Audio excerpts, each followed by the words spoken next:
Hi, Brett from WPSites.net. Let's take a look at adding a custom category archive page to a WordPress block theme that uses Gutenberg. First thing you need to do is install the files. So we download the files to our child theme. Make sure you're using a child theme for this.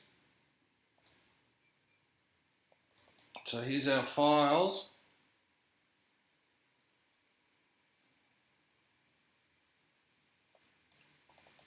We've got two folders, copy these.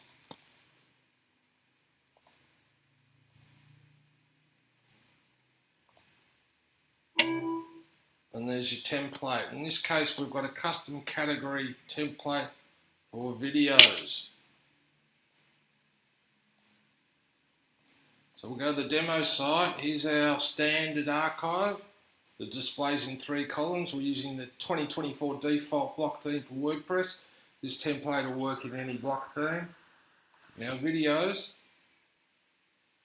we've got 2 columns. So this is our custom template. It's only displaying here. And if we go back in and look at the template, it's named category video. So you want to use it on a different type of archive, use the WordPress template hierarchy. To change the category, just swap out videos with your category slug.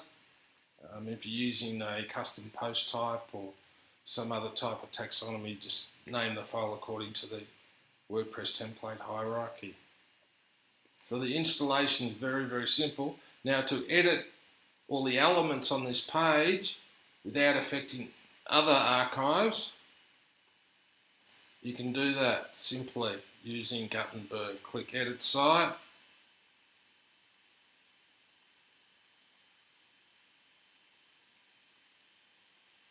We'll go to Templates. We'll find the template.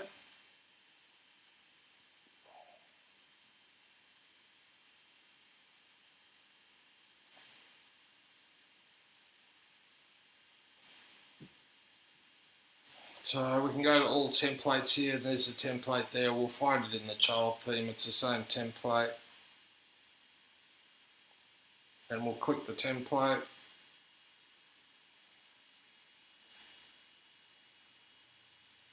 Because we want to edit the template.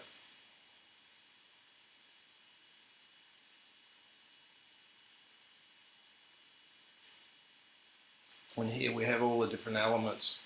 So we can edit everything on the page for this category. The title, everything. The header, the footer, everything can be edited. And it's only going to apply to this specific template. So if you wanted to change the images, click on an image, styles,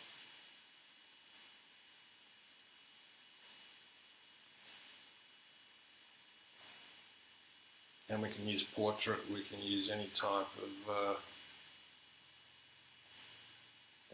image.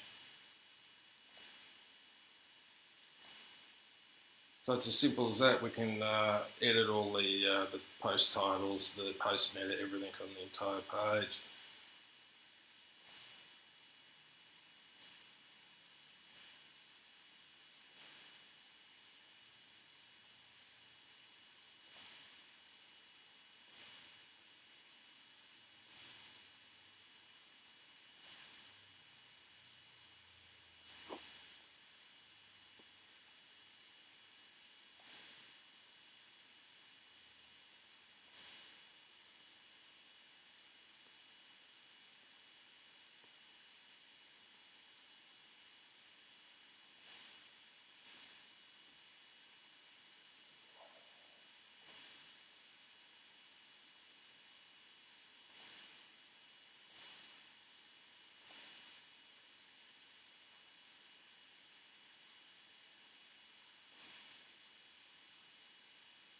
And there you have it, pretty simple. You'll find the full tutorial, which is supported for paid members on WPSites.net. Thanks for watching, see you next time.